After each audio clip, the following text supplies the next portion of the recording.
ಓಂ ಶಾಂತಿ. ಇಂದಿನ ಮುರಳಿ ದಿನಾಂಕ 24 ಫೆಬ್ರವರಿ 2026. मुरली महावाक्यಗಳು मीठे बच्चे, तुमने अपनी जीवन डोर एक बाबा से बांधी है, तुम्हारा कनेक्शन एक से ही है, एक से ही तोड़ निभाना है. ಮಧುರ ಮಕ್ಕಳೇ, ತಮ್ಮ ಜೀವನದ ಒಂದು ಸೂತ್ರದ ದಾರವನ್ನ ಒಬ್ಬ ತಂದೆ ಜೊತೆಗೆ ಬಂಧಿಸ್ಕೊಂಡಿದ್ದೀರಿ, ಕಟ್ಟಿಸ್ಕೊಂಡಿದ್ದೀರಿ. ನಿಮ್ಮ ಕನೆಕ್ಷನ್ ಒಬ್ಬ ತಂದೆ ಜೊತೆಗಿದೆ ಅಂದ ಮೇಲೆ ಒಬ್ಬ ತಂದೆ ಜೊತೆಗೆ ಸಂಬಂಧವನ್ನು ಸದಾ ನಿಭಾಯಿಸ್ತಾ ಇರಬೇಕು.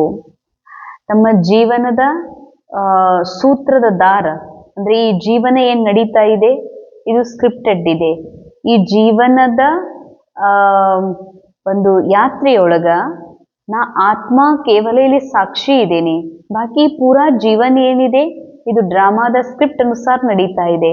ಇದ್ರ ಸೂತ್ರ ಏನಿದೆಯಲ್ಲ, ಮನಸ್ಸು, ಬುದ್ಧಿ, ಸಂಸ್ಕಾರ, ಈ ಪೂರಾ ರೋಲ್, ಪಾತ್ರ, ಕಥೆ ಇದೆಲ್ಲವೂ ಡ್ರಾಮಾದ ಸೂತ್ರಧಾರನ ಕೈಯೊಳಗಿದೆ. ಅಂದಮೇಲೆ ಇದೆಲ್ಲವೂ ಯಾರ ಬಂಧನದಲ್ಲಿದೆ, ಯಾರ ಅಂಡರ್ ಒಳಗಿದೆ ಅಂತಂದ್ರೆ ಪರಮಾತ್ಮನ ಒಂದು ಸೂತ್ರದ ಅನುಸಾರ ನಡೀತಾ ಇದೆ. ಅಂದ ಮೇಲೆ ನಿನ್ ಪೂರಾ ಕನೆಕ್ಷನ್ ಅಂದ್ರೆ ಈ ಮನಸ್ಸಿಗೆ ಹೇಳ್ತಾರೆ ಬಾಬಾ, ನಿನ್ ಮನಸ್ಸಿನ ಕನೆಕ್ಷನ್, ನಿನ್ ಮನಸ್ಸು ಪೂರಾ ನನ್ನ ಜೊತೆಗೆ ತಂದು ಜೋಡಿಸು, ನಿನ್ನ ಕನೆಕ್ಷನ್ ನನ್ನ ಜೊತೆಗಿರ್ಲಿ. ಏಕ್ ಸೇ ಹಿ ತೋಡ್ ನಿಭಾನಾ ಹೈ, ನೀನೆಲ್ಲಾ ಸರ್ವ ಸಂಬಂಧವನ್ನ ಒಬ್ಬ ಪಿತಾ ಪರಮಾತ್ಮನ ಜೊತೆಗೇನೆ ಜೋಡಿಸ್ಬೇಕಾಗಿದೆ. ಪ್ರಶ್ನ, संगम युग पर आत्मा अपनी डोर परमात्मा के साथ जोड़ती है, इसकी रस्म अज्ञान में किस रीति से चलती आ रही है? ಸಂಗಮ ಯುಗದಲ್ಲಿ ಆತ್ಮ ತನ್ನ ಜೀವನದ ಸೂತ್ರವನ್ನ ಪರಮಾತ್ಮನ ಜೊತೆಗೆ ಜೋಡಿಸೋದ್ರಿಂದ ಇದು ಅಜ್ಞಾನ ಕಾಲದಲ್ಲಿ ದ್ವಾಪರ ಯುಗದಿಂದ ಯಾವ ಪದ್ಧತಿಯಾಗಿ ಪ್ರಚಲಿತ ಆಗ್ತದೆ ಅಂತ ಬಾಬಾ ಕೇಳ್ತಾರೆ. ಅದಕ್ಕೆ ಉತ್ತರ ಹೇಳ್ತಾರೆ ಬಾಬಾ, शादी के समय स्त्री का पल्लव पति के साथ बांधते हैं. ಮದುವೆ ಸಮಯದೊಳಗ ಸ್ತ್ರೀಯ ಪತ್ನಿಯ ಸೆರಗನ್ನ ಪತಿಯ ಶಲ್ಯದ ಜೊತೆಗೆ ಗಂಟು ಹಾಕ್ತಾರ. ಸ್ತ್ರೀ ಸಮಜ್ತಿ ಹೇ ಜೀವನ್ ಭರ್ ಉನ್ಕಾ ಹಿ ಸಾಥಿ ಹೋಕರ್ ರಹನಾ ಹೇ. ಆ ಹೆಣ್ಣು ಮಗಳು, ಆ ಮದುಮಗಳು, ಆ ಪತ್ನಿ ಆದಂತ ತಿಳ್ಕೊತಾಳೆ, ಜೀವನ್ ಪೂರ್ತಿ ನಾನು ಈ ಪತಿಯ ಸಂಘದೊಳಗ, ಪತಿಯ ಹೆಜ್ಜೆಯೊಳಗ ಹೆಜ್ಜೆಯ ಮೇಲೆ ಹೆಜ್ಜೆ ಇಟ್ಟು ನಾನು ನಡಿಬೇಕು ಅಂತ ಆಕೆ ತಿಳ್ಕೊತಾಳೆ. ತುಮ್ನೆ ತೋ ಅಬ್ ಅಪನಾ ಪಲ್ಲವ್ ಬಾಬಾ ಕೆ ಸಾಥ್ ಜೋಡಾ ಹೈ. ಆದ್ರೆ ಮಕ್ಕಳೇ, ನಿಮ್ಮ ಒಂದು ಸೂತ್ರದ ದಾರವನ್ನ ನೀವು ಪರಮಾತ್ಮನ ಜೊತೆಗೆ ಜೋಡಿಸಿದ್ದೀರಲ್ಲ, ಅಂದ್ರೆ ಸ್ಥೂಲ ಮಾತಲ್ಲ, ಈ ಮನಸ್ಸನ್ನುವಂತಹ ಒಂದು ಸೂತ್ರವನ್ನ, ಈ ಮನಸ್ಸನ್ನ ಪರಮಾತ್ಮನ ಜೊತೆಗೆ ಜೋಡಿಸಿದ್ದೀರಲ್ಲ. तुम जानते हो हमारी परवरिश आधा कल के लिए बाबा द्वारा होगी. ಈ ಸೂತ್ರವನ್ನ, ನನ್ನ ಸಂಬಂಧವನ್ನ ನಿರಾಕಾರ ಅವಿನಾಶಿ ತಂದೆ ಜೊತೆಗೆ ಜೋಡಿಸಿರೋದ್ರಿಂದ ಅರ್ಧ ಕಲ್ಪದವರೆಗೆ ನಿಶ್ಚಿಂತವಾಗಿ ನನ್ನ ಎಲ್ಲ ಪಾಲನೆ, ಪೋಷಣೆ, ಜೀವನದ ಒಂದು ಸುಖೂನ್, ಆರಾಮ್ ಇದೆಲ್ಲವೂ ಕೂಡ 21 ಜನ್ಮದವರೆಗೆ ಬಾಬಾನಿಂದನೇ ನಡೀತದೆ. ಯಾಕಂದ್ರೆ ಬಾಬಾರವ್ರ ಜೊತೆಗೆ ಈ ಮನಸ್ಸನ್ನ ಜೋಡಿಸಿರುವ ಕಾರಣ, ಸೂತ್ರವನ್ನ ಬಾಬನ್ ಜೊತೆಗೆ ಕನೆಕ್ಟ್ ಮಾಡಿರುವ ಕಾರಣ, ನನ್ನನ್ನ ನಾನು ಪರಮಾತ್ಮನಿಗೆ ಅರ್ಪಿತ ಮಾಡಿಕೊಂಡಿರುವ ಕಾರಣದಿಂದ 21 ಜನ್ಮ, ಅರ್ಧ ಕಲ್ಪದವರೆಗೆ ನಿರಂತರವಾಗಿ ನಿಶ್ಚಿಂತ ಜೀವನವನ್ನ ಮಾಡಲಿಕ್ಕೆ ಸಾಧ್ಯ ಆಗ್ತದೆ. ಮುರಳಿಯ ಮುಖ್ಯ ಸಾರ್, अपनी बुद्धि की रूहानी डोर एक बाबा के साथ बांधनी है.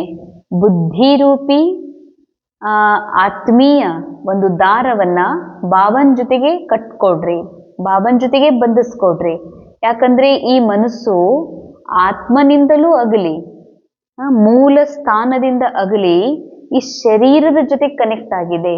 ಅದಕ್ಕಾಗಿ ಮನಸ್ಸು ಪೂರ್ಣ ತಮೋ ಪ್ರಧಾನ ಅನುಭವ ಮಾಡ್ತಾ ಇದೆ. ಇದಕ್ಕೆ ವಾಪಸ್ ಇದು ಸತೋಪ್ರಧಾನ ಅವಸ್ಥೆಗೆ ಬರಬೇಕು, ತನ್ನ ಮೂಲ ಆತ್ಮಸ್ಥಿತಿಗೆ ಬರಬೇಕು ಅಂತಂದ್ರ ಇದನ್ನ ಮೊದಲು ಪರಮಾತ್ಮನಿಗೆ ಅರ್ಪಿತ ಮಾಡ್ಬೇಕಾಗ್ತದೆ. ಇದು ಭಗವಂತನ ಜೊತೆಗೆ ಕನೆಕ್ಟ್ ಮಾಡಿದ್ವಿ ಅಂತಂದ್ರೆ ಅವಾಗ ಈ ಬುದ್ಧಿ ಮತ್ತು ಮನಸ್ಸು ಇದು ದಾರಿಯಲ್ಲಿ ಬರ್ಲಿಕ್ಕೆ ಸಾಧ್ಯ. ಏಕಕಿ ಹಿ ಶ್ರೀಮತ್ ಪರ್ ಚಲ್ನಾ ಹೈ. ಕೇವಲ ಒಬ್ಬ ನಿರಾಕಾರ ಪರಮಾತ್ಮ ಹೇಳುವಂತ ಸತ್ಯ ಇರೋದ್ರಿಂದ ಸತ್ಯ ಪರಮಾತ್ಮನ ಶ್ರೀಮತದ ಅನುಸಾರ ನಡೀರಿ. ಸೆಕೆಂಡ್ ಪಾಯಿಂಟ್, हम मोस्ट स्वीटेस्ट झाड़ का ಕಲಂ ಲಗಾ ರಹೆ ಹೇ, ನಾವು ಬಹಳ ಮೋಸ್ಟ್ ಮಧುರವಾಗಿರುವಂತ ವೃಕ್ಷದ ಒಂದು ಕಲಮನ್ನ ಹಚ್ಚುತ್ತಾ ಇದ್ದೇವೆ. ಇಸಿಲಿಯೇ ಪೆಹಲೆ ಸ್ವಯಂ ಕೋ ಬಹುತ್ ಬಹುತ್ ಸ್ವೀಟ್ ಬನಾನಾ ಹೇ. ಸ್ವಯಂ ಅಂದ್ರೆ ಈ ಆತ್ಮನ ಮನಸ್ಸನ್ನ, ಆತ್ಮ ಯಾವತ್ತೂ ಸ್ವೀಟೇ ಇದೆ, ಆತ್ಮನ ಮನಸ್ಸನ್ನು ಕೂಡ ಇಷ್ಟು ಸ್ವೀಟ್ ಮಾಡ್ಕೊಳ್ರಿ, ಯಾಕಂದ್ರೆ ಮಧುರ ರಾಜಧಾನಿಯ ಸ್ಥಾಪನೆಯನ್ನ ಮಾಡ್ತಾ ಇದ್ದೀವಿ. ಯಾದ್ ಕಿ ಯಾತ್ರಾ ಮೇ ತತ್ಪರ ರೇಕರ್ ವಿಕರ್ಮ ವಿನಾಶ ಕರ್ನೆ ಹೇ, ನೆನಪಿನ ಯಾತ್ರೆಯಲ್ಲಿ ಸದಾ ತತ್ಪರ ಆಗಿ ತಮ್ಮೆಲ್ಲ ವಿಕರ್ಮಗಳನ್ನ ವಿನಾಶ ಮಾಡ್ಕೊಡ್ರಿ. ವಿಕರ್ಮ ಇರೋದು ಮನಸ್ಸಿನಲ್ಲಿ, ಮನಸ್ಸನ್ನ ಬಾಬನ ಜೊತೆಗೆ ಜೋಡಿಸಿ ಮನಸ್ಸಿನ ಎಲ್ಲ ವಿಕರ್ಮಗಳನ್ನ ಭಸ್ಮ ಮಾಡ್ಕೊಳ್ರಿ ಅಂತಾರೆ ಬಾಬಾ. ವರದಾನ್, मनन शक्ति द्वारा हर पॉइंट के अनुभवी बनने वाले सदा शक्तिशाली माया प्रूफ विघ्न प्रूफ भव. ಮನನ ಶಕ್ತಿಯ ಮೂಲಕ ಪ್ರತಿಯೊಂದು ಪಾಯಿಂಟ್ನ ಅನುಭವಿಯಾಗುವಂತಹ ಸದಾ ಶಕ್ತಿಶಾಲಿ ಮಾಯಾ प्रूफ विघ्न प्रूफರು ಆಗ್ರಿ. जैसे शरीर की शक्ति के लिए पाचन शक्ति या हजम करने की शक्ति ಅವಶ್ಯಕ ಹೇ. ಶರೀರದಲ್ಲಿ ಬಲ ಬರಬೇಕು, ಶಕ್ತಿ ಬರಬೇಕು ಅಂದ್ರೆ ಅದಕ್ಕೆ ಮೊದಲು ಇನ್ನೊಂದು ಶಕ್ತಿ ಬೇಕು, ತಿಂದಿರುವಂತ ಆಹಾರ ಪಚನ ಆಗುವಂತಹ ಶಕ್ತಿ.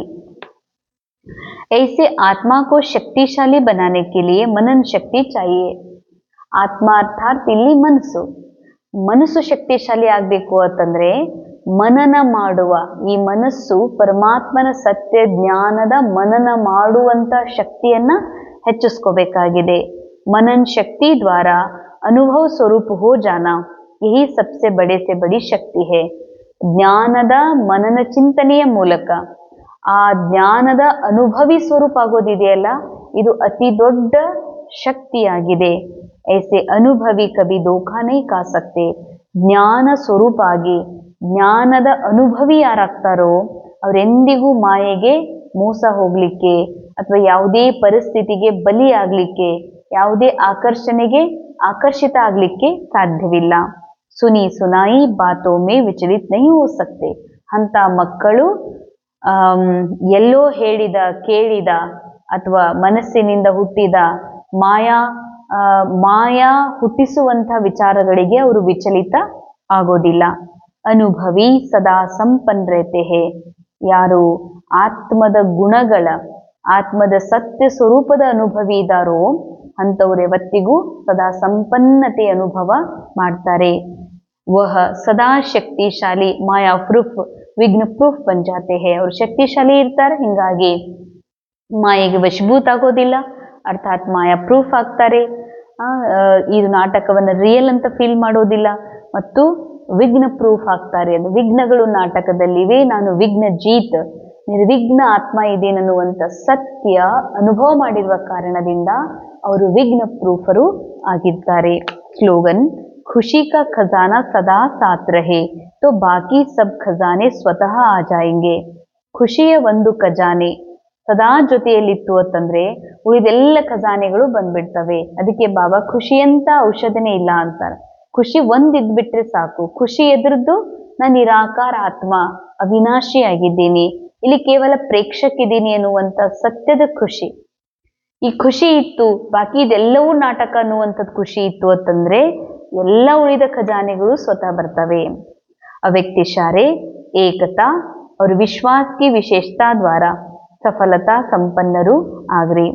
सफलता संपन्न बनने के लिए साधारण कार्य में रहते हुए भी फरिश्ते की चाल हाल हो. ಬಾಬಾ ಹೇಳ್ತಾರೆ, ಏಕತೆಯ ಸೂತ್ರದಲ್ಲಿ ತಮ್ಮನ್ನ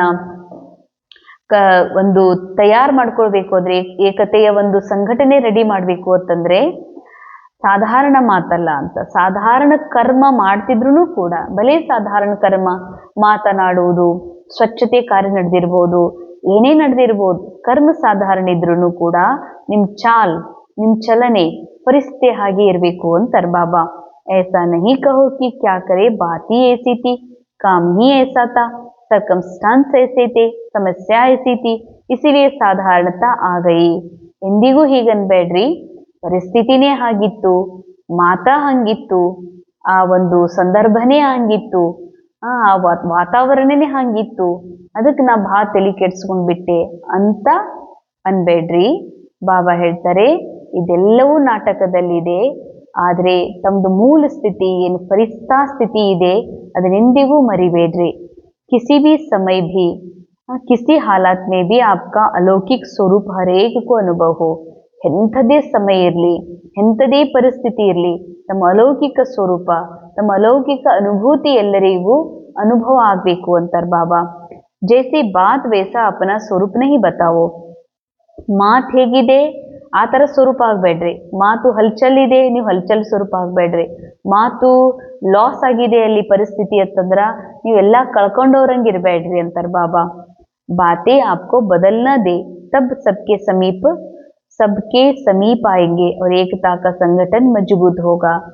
ಮಾತು ನಿಮ್ಮನ್ನು ಬದಲಾಯಿಸಬಾರ್ದು, ನಿಮ್ಮ ಸ್ಥಿತಿ ಮಾತನ್ನ ಬದಲಾಯಿಸಬೇಕು.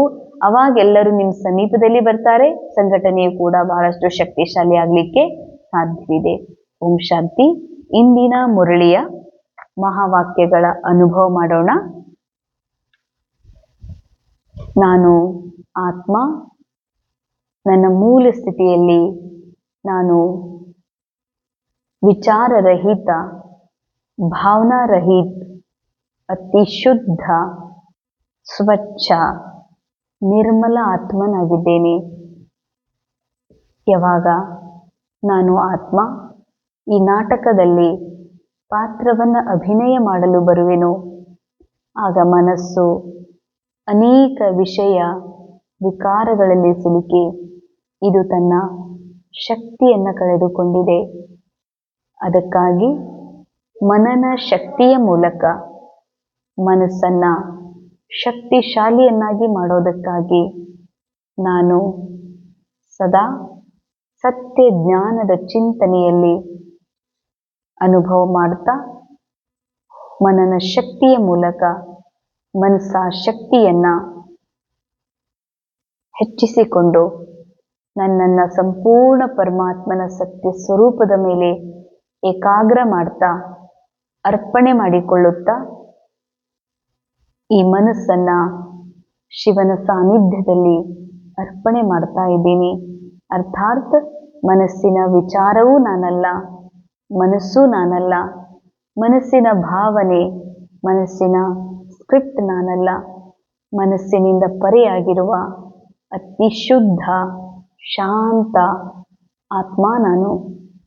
ಇದೇ ನನ್ನ ಸಂಪನ್ನತೆ, ಇದೇ ನನ್ನ ಭರ್ಪೂರತೆಯೂ ಆಗಿದೆ. ಓಂ ಶಾಂತಿ.